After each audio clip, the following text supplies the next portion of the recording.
my experience as a woman leader in STEM. So I'd like to share with you a little bit about my story. Now, one of the most interesting things about this slide is it was really difficult for me to find anything online that wasn't sexy lady cartoon. There was no just normal person. So this is a representation of my story. So I only ever wanted to be a farmer. That was the only thing that I was ever keen to do. But instead of being a farmer, well, actually, I was a bit of a farmer for a while. I did a bit of jillarooing, and I studied for 2 years agricultural economics at Sydney Uni. Realised then that all my other colleagues were going off and becoming investment bankers rather than farmers, so decided that I would do as any young woman often thinks about doing, and that is to do a massive act of rebellion and leave university and join the New South Wales Police Force. So I was a cop in the day. This is late 80s. This is the era of the underbelly era and the Roger Rogerson time. I was just coming in as he was just going out. So whenever I was watching Underbelly with my kids, I go, yeah, I know that person, I remember that. So I was a cop for a while. After that, I decided to kind of come back into mainstream and worked as a management consultant, built my own management consulting company. Also decided I would own a nightclub. So I owned a nightclub for 4 years in Double Bay. That was useful, having the police career then the nightclub career.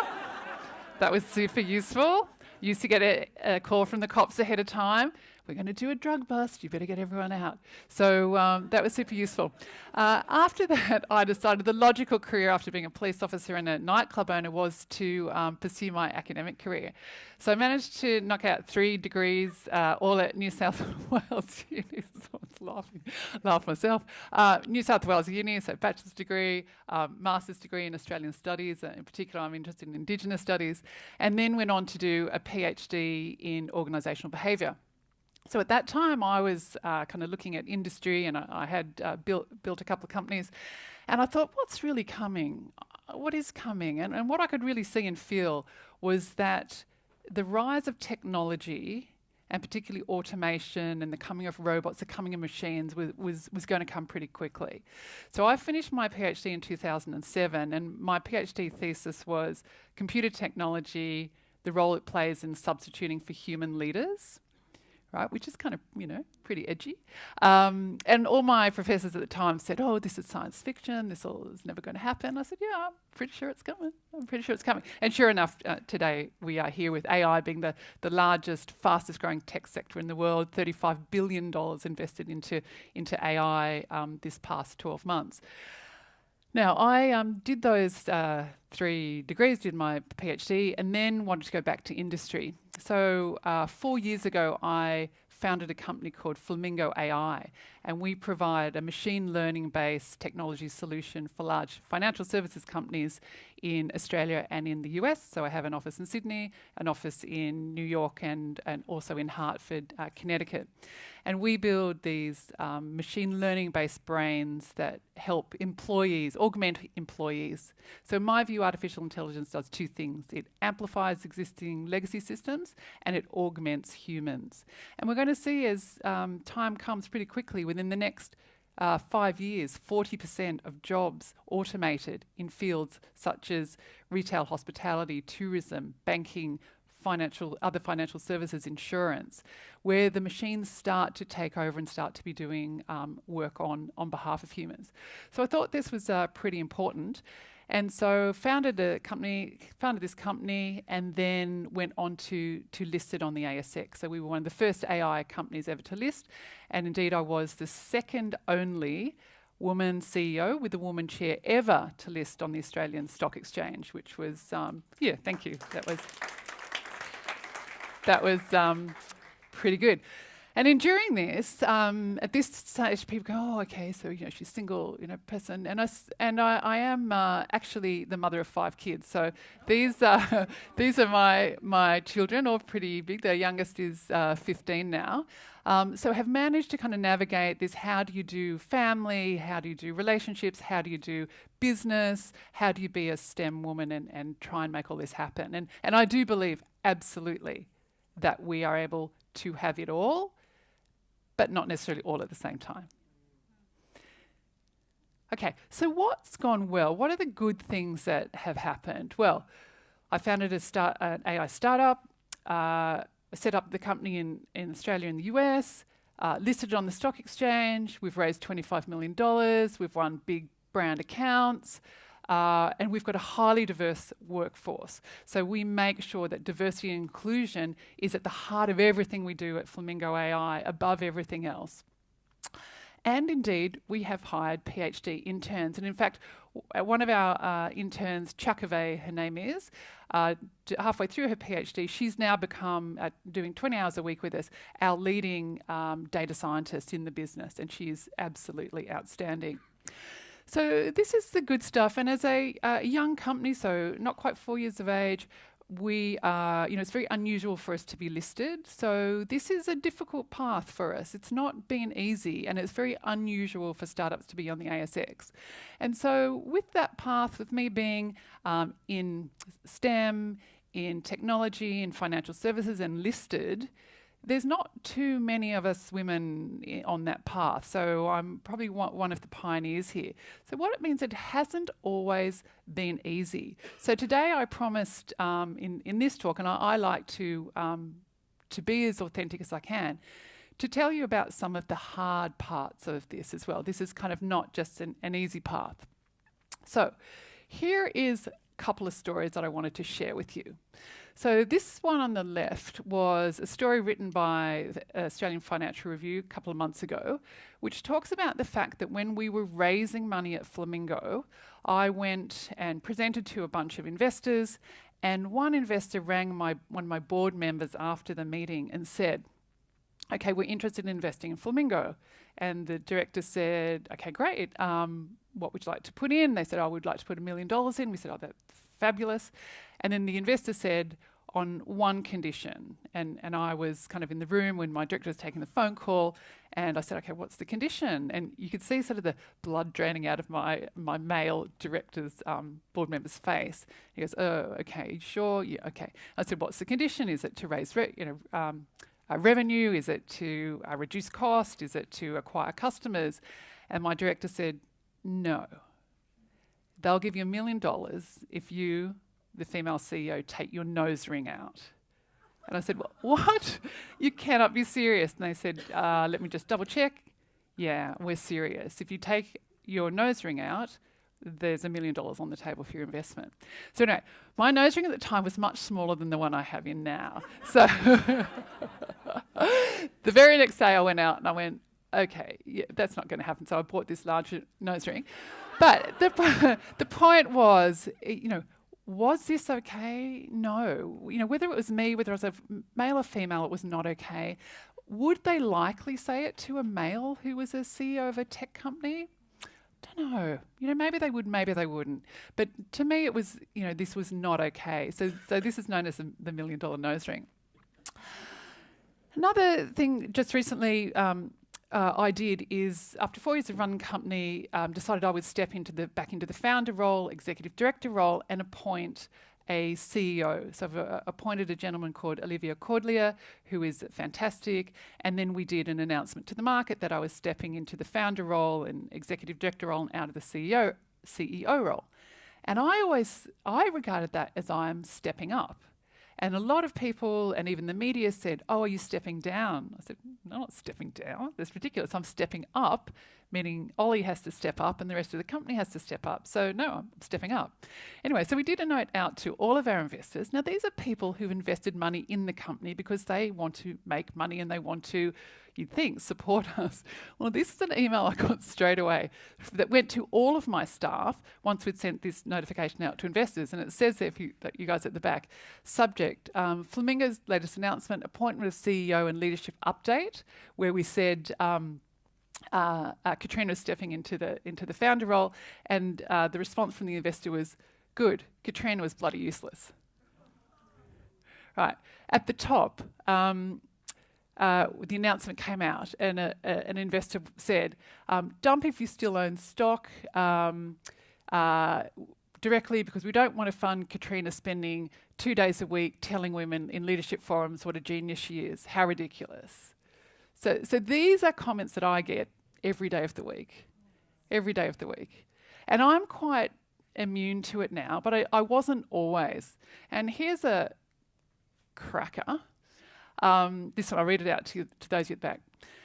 An investor. A factor which I'm certain is playing a part is the fact that the CEO is female. I've introduced Flamingo to several of my friends. I've been a little surprised by their reaction. I laid out the business case in their heads and they all started nodding yes, but several of them pulled up short as soon as I said to them the company is run by a woman. These are otherwise sensible people, but the gender bias is very real.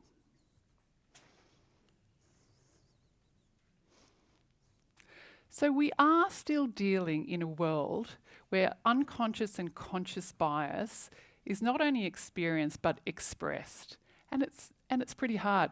So I used to get a bit annoyed about this and a bit angry and upset, but I've learned actually not to be that. I've learned that those emotions are not particularly useful. In fact, what I have now is compassion.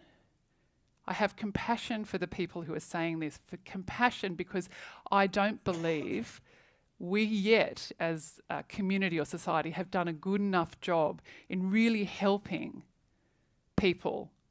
In this case, all of these comments were coming from males, to really understand the value that we females bring to business and to industry.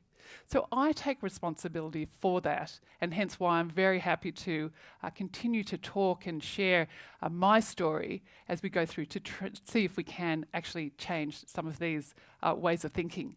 Because my great goal is that we create paths so that some of you other women want to step on these paths along with us. So my role is really in being hopefully one of the pioneers, particularly on the ASX, to try and make it so it is safe and is a good place for those of you to come through, because it's absolutely needed. And towards the end of my presentation, you'll see why women are so important.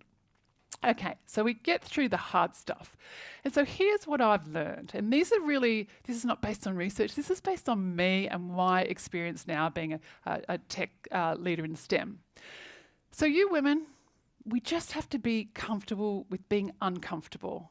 It's not easy, and I know that all of this is just a massive self-development and learning journey, and you're never going to learn and grow unless you're uncomfortable. And not just occasionally uncomfortable, but uncomfortable pretty much all the time until you find that that's just your normal way of operating.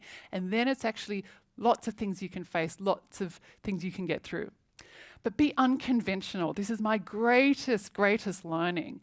To do and be a woman in STEM, in a leadership role, you can't just think in conventional ways. And that's whether it's about your relationship with partners or husbands or other, or children. So unconventional parenting is also something that we must start to talk more about, rather than women still thinking they have to be equivalent to a stay-at-home mother and work at the same time. We just need unconventional ways. So example for me, so I'll often take if I'm working in the US office, I'll often take my kids out, take them with me, and they'll come and spend a week or so in the US. Far better experience for them doing that, I think, than the current state of schooling. So be in unconventional relationships. Fear. Oh, this is such a big one, and I'm really working on this myself at the moment. We women often are fearful. Sometimes we're fearful of men, sometimes we're fearful of other women, or we're fearful of success, or we're fearful of failure. And fear is one of the limiting factors that we have to overcome in order to be bold, in order to take the rightful position that we need to do. Look for where the women are, right? Women love women. I always say this, right? I don't know why there's a problem with gender, because who loves women? Kids love women, men love women love women. Like we're actually the most popular kind of type of beings on the planet, right? So women like women, and women like working with women. So go and look for where there are women, because women mostly will look after women. And so my company, I know we've got so many women because women just like to come and be around with women. So check out where the ladies are. Okay, Look, really important. I've just kind of been working on this thing about power and influence. So this year 2018, I was very lucky to be the Australian Financial Review's most influential woman in business and entrepreneurship in Australia, right? Great. But yeah, thanks. But I don't know, okay, influence. What does influence mean? Influence is the ability to indirectly change something, right? And I looked up influence, indirect. What does power mean? Power is the ability to directly affect change. And do you know what the equivalent award for men are? The men of power, the women of influence, right? What the hell? That's not okay. So anyway, so it was this Women of Influence award, great, but I don't want to just be influential. I want to have power. I want to be able to make change. And so distinct when you're being asked to be influential women, you know, fuck that. Be powerful, really. That's what we need to be. So step into your power. Okay, seek out the good men. I've got a whole definition of good men coming, right? So I talk about women of power and the good men. We absolutely cannot do this, just the women alone. The men play a significant role in it. And I've got a list coming up of what I think the characteristics of a good man are. Insist on equal pay just goes without saying. The fact that we still don't have it just is gobsmacking. Always be confident, always ask what other people are paid, and always insist that you get equal pay. Take risk. This is a big one. We have to take risk to break through what we're going to do, and you actually have to not give a shit what anyone thinks. That's really, really important. Take risk, don't care. You have to put yourself out there. You have to take risk, and hopefully there'll be community to support you doing that risk. And my view is take a sister with you. Whenever there's an opportunity that you have, bring another woman along. Whether you're a man or a woman, just bring another sister with you. Just create those opportunities and don't do it alone. So that's my list for women, right? Now I've got a list for men, which is actually much longer than the list that I have for women. So very quickly I'm going to go through. This is what I believe make the good men who support women, who will really help us change all this. I notice there's a lot of cameras out now taking photos of this, right? Okay. So these men serve as role models to other men. They actually act out the behaviours that are of the good men. They hold their peers accountable. They'll call out another male if a male has actually said something that is inappropriate or not supportive of women. They're cognizant of their own biases, their own unconscious or conscious biases, and they're working on those things. They support and actively sponsor women. Here's a good one. We also know, the research tells us that the way women are evaluated in their performance reviews versus men is often entirely different. I got a performance review done not so long ago, and mine was, she has a positive personality. She's creative. What? Really? I'm running an ASX company. There's a little bit more than positive creativity going into that, my friends. Okay. Recognise that male evaluations may be based on threat. So one of the really interesting things that we again know from research is that there is this sense when women are coming into power that males feel a sense of threat. It is not a natural primal position for them, and that threat tends to then come out as behaviours that are not often not appropriate. So a good man will be aware of any sense of threat that he may have around a powerful woman. Shares household duties. We don't even really need to say much more about that. We must change that. The load must not be just women. We must be unconventional in thinking and encouraging our men and other family members to help with those duties. Are mindful of women being placed into nurturer roles. So even in business, does the woman get the coffee and tea? Does the woman get the water? Does the woman tidy up the office table afterwards? Is the woman expected to be at home looking after the family when a kid is sick? Okay, the good men are mindful of that. They do not participate in events where there is not good gender representation, and I'm sure we'll hear more about that from Andrew today. Holds a space so that women can communicate, right? So when I go into board meetings, the guys talk in like 2 or 3 word sentences. I'm there with really flowery explanations. I don't want to talk about my feelings. I don't want to talk about this. And the guys are just going, oh, when is she going to stop? Like this just going on. So a good man, again, will understand that we women communicate differently than men and hold the space and allow us to speak and then amplify the points that are made in the way that we present if it's not the usual way that communication is done in these groups.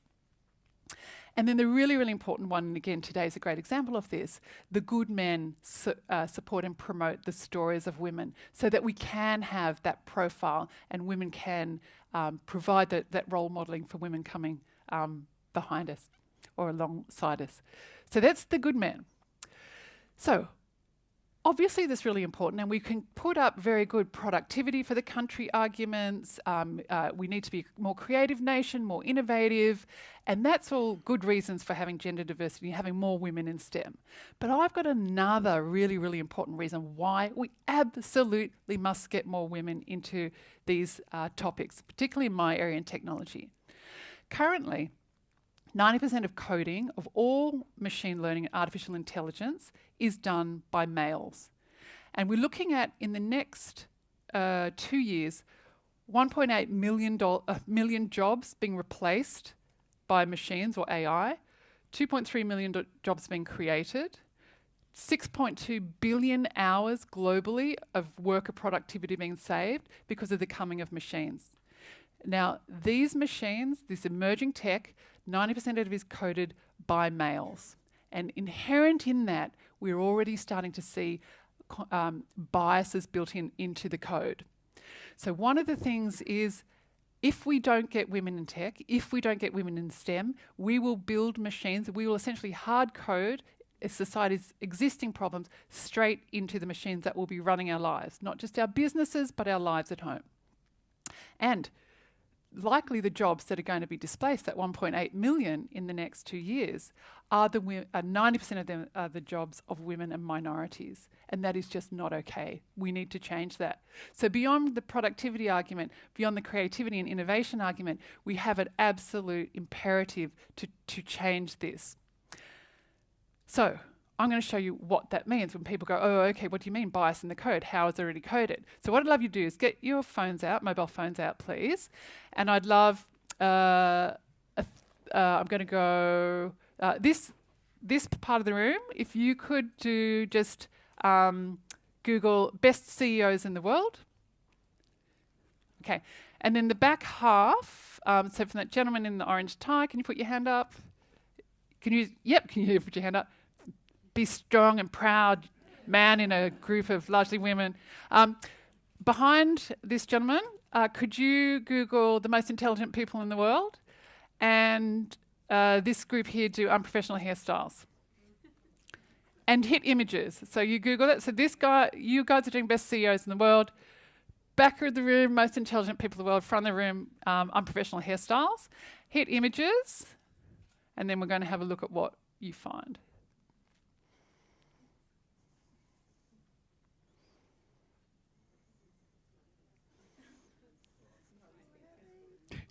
Yeah.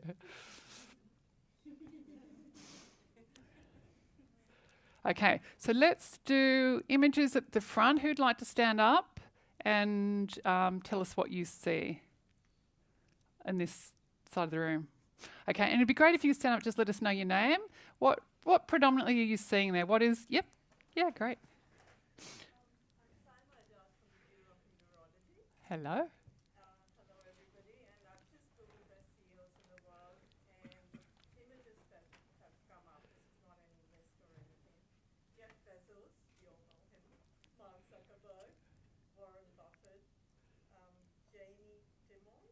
Okay. Are they predominantly a type of person?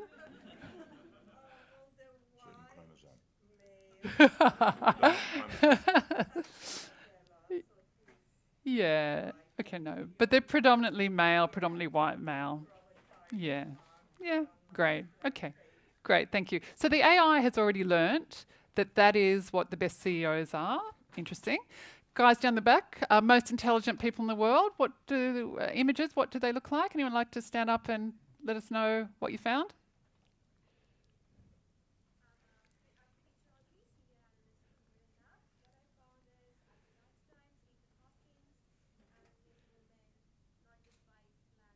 predominantly males. Okay, yeah, not too many intelligent females. Okay, great, interesting. And then my favourite one of all, unprofessional hairstyles. Who's found what the predominant AI response there was? Tim? There is one man. There is only one man. What is the rest of it? Women of colour, afro hairstyles. Okay, curly hair. Okay, so these are just little examples of how bias is already in the way we operate in the world, in the systems that are running the planet. So that, to me, is just not okay.